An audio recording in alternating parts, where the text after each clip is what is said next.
Hello and welcome to the table, Baldurs Gate and DND fans.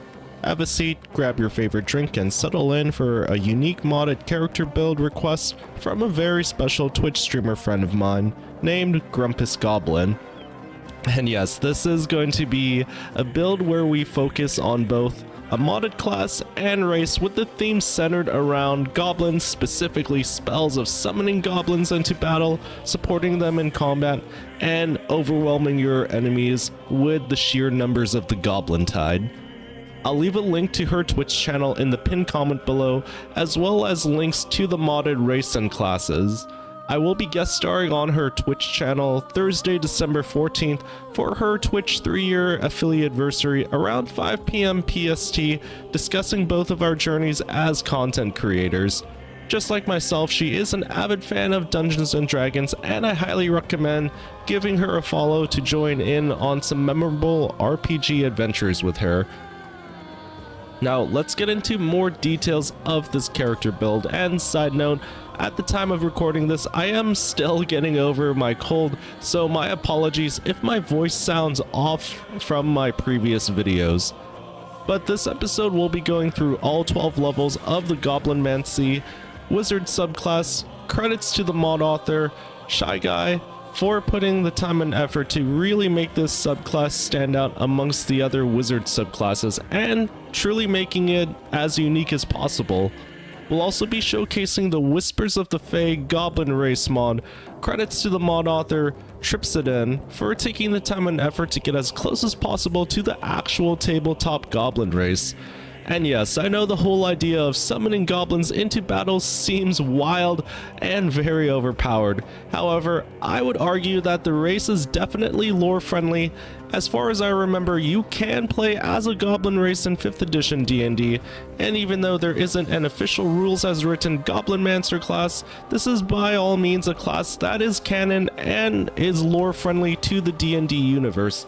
And also, D&D aficionados, please let me know in the comments below any lore related information that could be used to justify having this race, and also the subclass as well. I'm all open to constructive criticism, and also I just love learning about the lore and history of the D&D universe.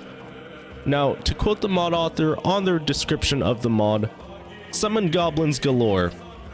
Ask a wizard what the most obscure focus of magical study is, and you will receive a variety of answers, such as oneiromancy or the far realm. You will likely never get the correct answer. That answer, of course, being Goblinmancy. Indeed, most wizards have never even heard of it. As the name suggests, Goblinmancers focus on one of the most overlooked and underestimated of the many creatures of the earth. Goblins. Summoning goblins, empowering goblins, summoning more goblins. These are just a fraction of the powers that Goblinmancers can wield, assuming of course they can also branch out into other schools of magic. Most Goblinmancers, coincidentally, are also goblins themselves. A fact that should shock no one, since the only creature likely to want the help of a goblin is another goblin, and even then, only reluctantly. So based off the description, you as a summoner have a very strong connection to these goblin companions of yours, and it's in your best interest as the main Goblinmancer to balance out between using your spells for offensive purposes, but also using spells to keep your goblin minions alive and capable of holding themselves up in combat. Now, for those who are new to this channel, one of my main focuses for videos is creating unique Baldurs Gate 3 characters, utilizing mods both for enhancement and roleplay, specifically giving you more different ways of replayability. Now, if that's something you're really into, I would love to hear your personal favorite character builds in the comments below, and let's get an in-depth discussion going on what characters you would specifically build this class around, what you would multi-class this with for synergies, or also completely different character build requests. Side note, I do have videos of narrative-driven Total War Warhammer campaigns of both modded and non-modded factions to tell and show unique stories of each of the individual leaders. And if you love talking shop about character builds, D&D and Baldur's Gate related, or epic story-driven war campaigns, consider hitting the like, subscribe, and bell icon notifications for more unique videos like those in the future. Also, for the new viewers who may have stumbled upon this specific video, the way we will structure this character build is going through the starting level with specific choices in race and other beginning features, levels 2 through 12, wrapping up with specific gear and equipment to complement the build in terms of roleplay, or improving stats and spells. Now, when it comes to character builds, I do mainly stick with choices in abilities, spells, and equipment that suit characters thematically, or keeping in line with the modded class. However, I do sometimes slip into choosing choices that are super metagamey or are incredibly strategic advantages. And yes, I am very well aware in the D&D and Baldur's Gate communities, there are players that really go ham and all in on the min-maxing, damage output, numbers crunching, but also, just as long as this is a build that you yourself are having fun with, regardless of whether you are one of those players that number crunches damage output, or just picks spells, choices, and abilities that fit a theme or also roleplay, that's what really matters in the end, is just having fun with the character. Now, the reason I'm going through all 12 levels only as the Goblinmancer is to really showcase everything there is to offer from the mod author. This is also as a way to say thank you to them as well. Also, like I said in the beginning, the pinned comment below at the very top of the other comments will have links to the modded class, race mod, and also complementary other mods that I use to also enhance this character build. Now, we most definitely will be saving separate videos in the future for multi-classing this class with other classes, whether it's their modded classes or also even vanilla base game classes. And like I said before, the separate multi-classing videos will be used for showcasing different types of synergies or just making wild and silly builds. Now, without further ado, let's get into the first level of the build. At starting level, the specific goblin subrace we will choose is the Dankwood Goblin for roleplay purposes, and also to suit my dear friend Grumpus Goblin's personality too. She is a very compassionate person and also the fine best friend, and also subrace feature of Speak with Beasts fits her personality perfectly, as having an animal companion in combat is what the fine best friend class action does for us, and also it really just adds to our summoning and battlefield control potential too. Now, with Speak with Beasts, through sounds and gestures you can communicate with simple ideas and beasts. Dankwood goblins love animals and often keep squirrels, badgers, rabbits, moles, woodpeckers, and other animals as beloved pets. Further lore and info on the Dankwood Goblin is as follows. They are much like any other run-of-the-mill goblin, but they are much more gentle and artistic than the savage and uncouth goblins of the world. They are inquisitive and have a magical bond with the small forest creatures with which they are often friends. They are fast and nimble and love to explore. Because of this, they make great adventurers and guides. Now, with the starting cantrips of the Wizard subclass, I am also using a mod that adds Pathfinder spells and cantrips as well. Balance-wise, they can be overpowered because, well, Pathfinder itself you can really go with overpowered builds in that version of D&D, but that's a rabbit hole we can save for later. For the starting cantrips, I personally like choosing Electric Arc, which does 47 lightning damage. Shoot an arc of lightning toward a foe within 18 meters that arcs to another hostile creature. This is basically your 2-for-1 damage special. Mold Earth is a very useful cantrip, manipulating the earth to your whim, allowing you to create a mud surface that becomes difficult terrain or remove a mud surface itself. Ray of Frost is also a very handy cantrip in terms of battlefield control.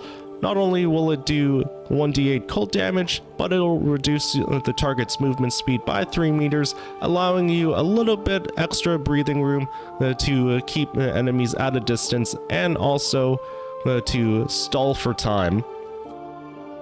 As for the starting spells, I personally like having Magic Missile. It's an overall decent damage dealer, and it never misses 2, dealing 2d5 force damage of 3 magical darts, always hitting their target. Grease is always a really fun and handy one to have as well. Cover the ground in grease, slowing creatures within, possibly making them fall prone. Earth Tremor, very powerful at first level too, with 1 to 6 bludgeoning damage, cause a tremor on the ground, making difficult terrain and possibly knocking everyone prone. Find Familiar is also a good spell. I know it's redundant. As the Dankwood Goblin, you do have Find Best Friend, but also having an extra familiar and friend on the battlefield never hurts as well. Like I said, for battlefield control, and also with the playstyle of this being overwhelming your enemies with your allies. Snare is also something that your allies will find very useful too. If an enemy triggers this trap on the ground, when it's small, it causes them to fall prone and become restrained. Cause Fear is also useful as well, frightening enemies and also locking them in place. Creature repeats the saving throws at the end of its turn for 10 turns. For background roleplay wise, I like choosing Sage, but at the same time you gain useful skills of Arcana and History, which will be a +5 thanks to us investing a lot of points into the ability point of Intelligence. As a Sage, you are curious and well-read with the unending thirst for knowledge. Learning about rare lore of the world will inspire you to put this knowledge to greater purpose. As for the ability point allocation, put most of your points into Intelligence, as it's going to affect our spellcasting modifier, and also in Dexterity to have a higher ability to dodge, plus also a higher initiative to go first in combat and get your summons and spells going before the enemy can retaliate. Constitution is going to be another useful one too, as we're going to need as much health as possible as a caster. We don't want to be too squishy. Plus also for Wisdom and Charisma, leave it at 10. Don't really want to get into the negatives there. Strength, you're going to be taking points away from, and well, hopefully you're not going to find yourself in melee combat. As for skill proficiencies, I like having Arcana at +5, History at +5, Investigation at a very strong +5, and Insight at a respectable +2, helping with investigating people. At second level, we gain access to the Goblinmancy subclass, and for the 2 spells here, I would personally choose Mage Armor to increase our allies' armor class to 13 plus their Dex modifier, and also Long Strider to increase our Goblin minions' movement speed so they can close the distance on our enemies faster. We gain the subclass feature of Goblinoid training, and we have an option of different goblins that we can summon. A regular goblin, one with ranged weapons, one with melee capabilities, one with magical capabilities, and 2 specialist ones with a warrior armed with a great axe and menacing roar, and also one of my other personal favorite ones, the Goblin Sharp Eye, strong goblin armed with a bow and a warg companion. At level 3, we gain access to summoning a Sapper, which is a goblin armed with bravery and lots of explosives. Very much a crowd control ally to have in battle. And for the spell choices here, I personally would choose Dragon's Breath to grant our goblin allies the power to spew magical enemy from their mouths, and also Flock of Familiars, again, just providing some extra reinforcements of more animals to fight alongside them in battle. You're going to want to choose Spider Familiars, but really, it's whatever playstyle you want to go for. I decided to go with spider familiars just because of the fact that spiders do tend to be goblins' companions, plus also it's very much in line, and I am biased with saying this, with Warhammer Fantasy Goblins. At level 4, we gain a second level spell unlocked, and for the 2 spells at this level, I would personally choose Darkness, create a dark shroud that heavily obscures and blinds creatures within. This is another good battlefield control spell, plus also this negates any ranged attacks from enemies too, allowing your goblins to swarm your enemies before they can actually unleash damage on them. Blindness is also a good one too to help your allies out in battle. Basically, it is what it sounds like. Blind your enemies, and also attacks have a disadvantage against you and your goblin allies. For the feat here, I would personally choose ability improvement, increasing intelligence to 18, and really just trying to up our spellcasting modifier and capability as much as possible in the early stages.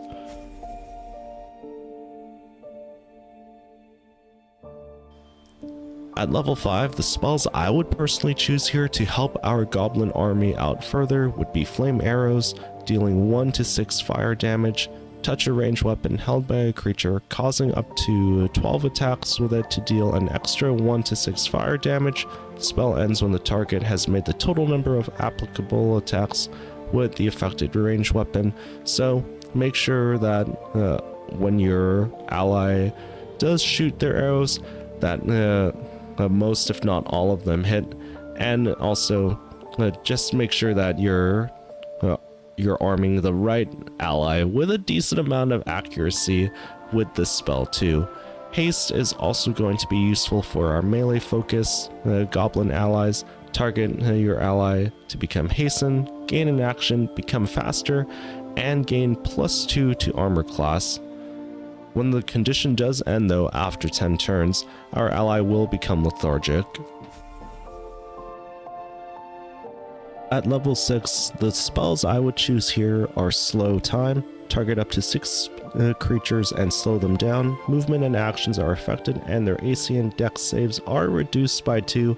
This provides you time to make a getaway or time for your goblin allies to close the distance, kill them off, and also outmaneuver them. Stinking Cloud is also going to pair well with Slow, basically create a massive nauseating gas cloud that so bad that it prevents creatures from taking actions. This is another good way to stop the enemy dead in their tracks, allowing you and your allies to gain bonus actions against them. We also get greater goblinoid training here. Goblins have been trained by a greater goblinoid. Choose from one of the following 3 goblinoid trainers. Bugbear has its own benefits of being able to sneak better and also going invisible for the stealthier playstyles. Hobgoblin, overall, goblins will do more damage and are harder to hit. And also Ogre, pretty much similar to Hobgoblin, but they're more tankier and also having more HP. I personally like going with the damage output, and also due to the fact that we gain new elemental sappers to summon. Goblin trackers have a heavy crossbow. Brawlers now wield a glaive spear-like weapon, and the goblin spellcaster gains a 2nd level spell slot and wild magic, wielding firebolt, command, magic missile, and scorching ray.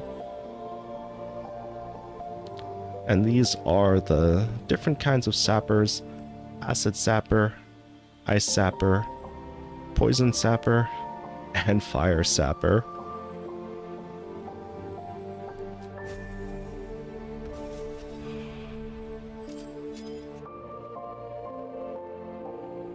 At level 7, keeping in line with the support type of playstyle, we'll be picking the spell of Stone Skin. Turn a creature's flesh hard as stone, taking only half the damage of non-magical bludgeoning, piercing, and slashing damage.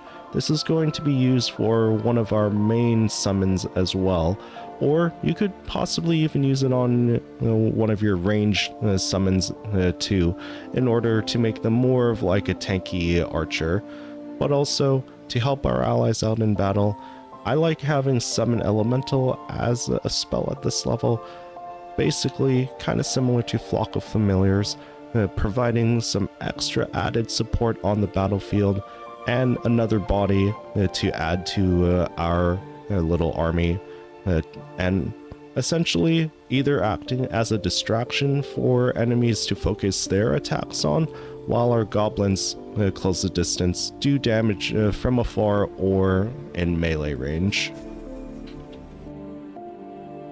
Alright everyone, my apologies there. My recording got a little messed up, but at the previous level 8, we decided to get the spells of Conjure Minor Elemental and also Atuluk's Resilient Sphere.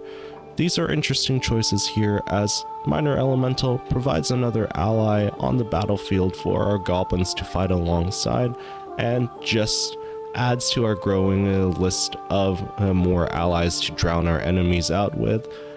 Atuluk's Resilient Spear is an interesting one here too, because of the fact that it can be used offensively to trap an enemy and essentially take them out of commission on the battlefield for 3 turns, or to protect our allies temporarily and provide a little bit of barrier, since it does block incoming damage and spell effects. So pick and choose either or how you want to go about it. And for the spells here, we decided to go with Life Transference, which can be a huge risk reward kind of spell, taking away some of your health to heal our goblin allies, and also Gaseous Form transforms allies into tiny gas clouds. It can't fall, fits through small openings, and it's very hard to damage.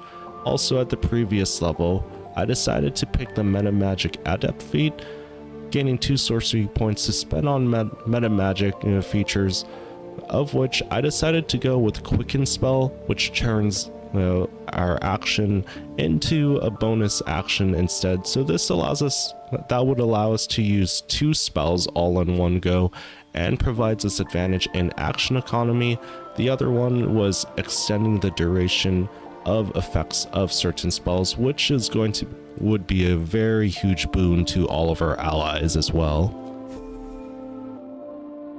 At level 10, we gain a feature of Summon Goblin Royalty. Summon the large prince of goblins, armed with a mighty maul and the ability to inspire his nearby subjects. This is basically your battlefield commander, and essentially one of your main allies that you'll rely on the most in dealing with the majority of your enemies, plus also maybe even potentially taking on boss enemies too. As for the spell choices here, I decided to go with Conjure Elemental, yet again another elemental ally to fight alongside our Goblin Prince.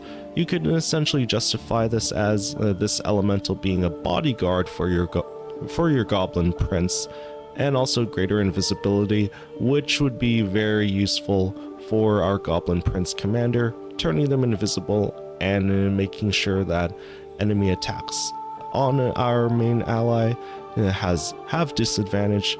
And also, when our Goblin Prince does attack, the greater invisibility will grant advantage to him.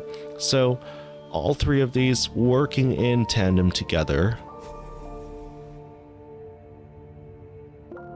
At level 11, the 2 spells that I would choose here would pair well in tandem with each other. Globe of Invulnerability. It's what it sounds like. Create a barrier that makes creatures and objects inside it immune to all damage, and basically this is kind of like your safe zone for your allies before they jump out to unleash devastating attacks on enemies who are in an irresistible dance, which it's what it sounds like too. Creatures start dancing uncontrollably, and also attackers, yourself and your goblin allies included, have advantage on attack rolls. At level 12, the two spells here that I would personally choose, well, you could choose whatever you want with the list of all of these different high level spells depending on your playstyle. For me, I went with Flesh to Stone to restrain enemies until they turn to stone, and this is basically battlefield control and buys time and stalls time for us and our allies to eventually take them out while they're literally stoned. Circle of Death is also an overall good all-around damage output with 8 to 48 necrotic damage. Sculpt a sphere of entropic energy around a creature, devastating the target and all surrounding creatures. As for the feat, I decided to go with Tough. You can choose whichever feat you want here though. You could go with ability improvement to round out your charisma to a respectable 20, thus giving you +5 in your casting modifier. I decided to go with Tough because of the fact that I do want to be somewhat a little bit more tanky as a caster and being able to be almost at the front lines with our goblin allies. Plus also because of the fact that one of our spells that I have in our arsenal does require that I sacrifice some health to our allies if they're injured.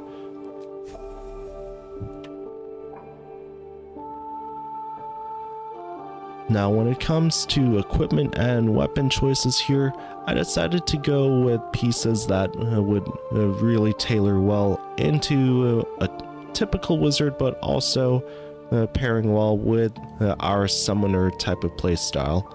With the headpiece, I decided to go with Hood of the Weave with Arcane Enchantment, a +2 bonus to spell save DC and specifically spell attack rolls, good overall defense and offense capabilities there. Flesh Melter Cloak, this is pretty goblin-esque with Caustic Reprisal.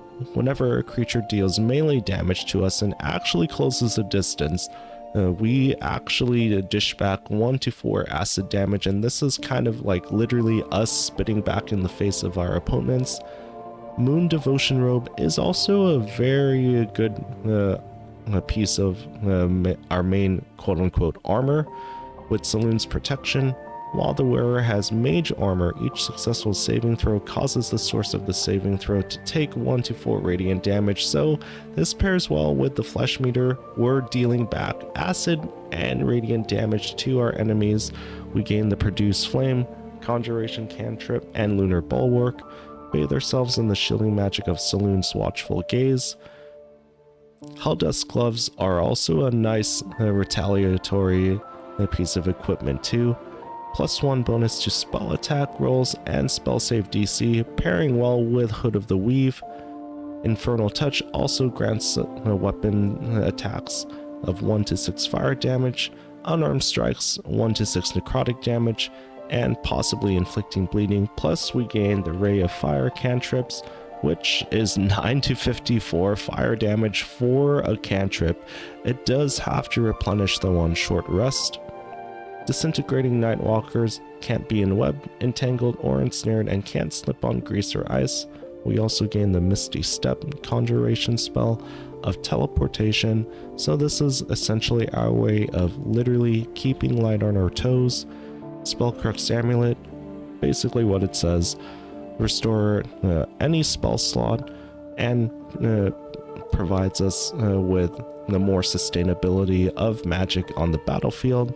Ring of Mental Inhibition, when a foe fails a saving throw against one of our spells or actions, they gain Mental Fatigue, which is a -1 to Wisdom, Intelligence, and Charisma saving throws for 2 turns. And finishing off with our last piece of equipment, Offric Ring, which grants us the Confusion spell too.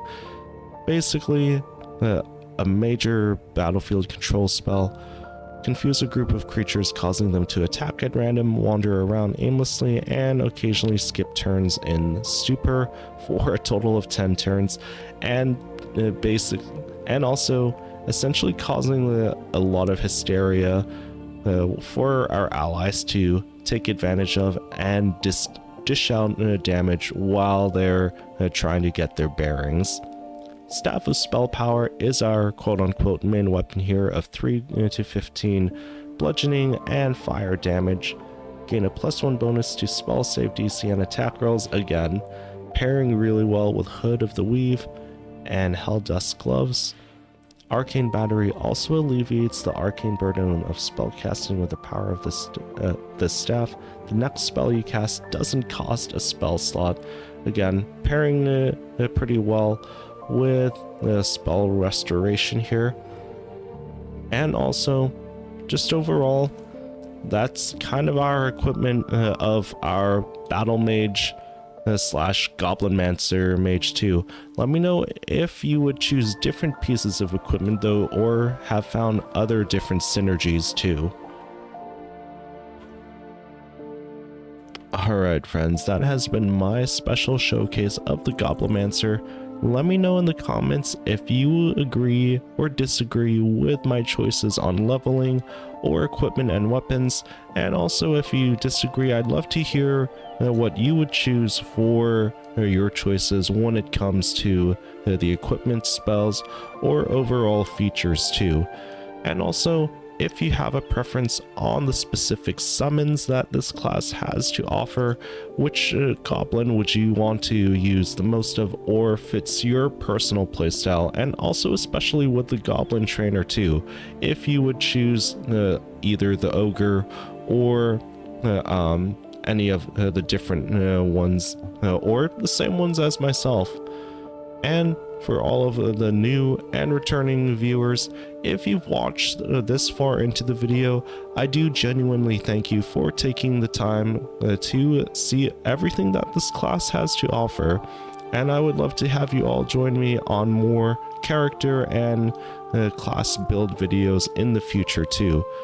So if you are interested in seeing those, I promise I will save you a seat at the table for those adventures, and thank you for bearing with me while I make these videos, even though I am almost over my cold.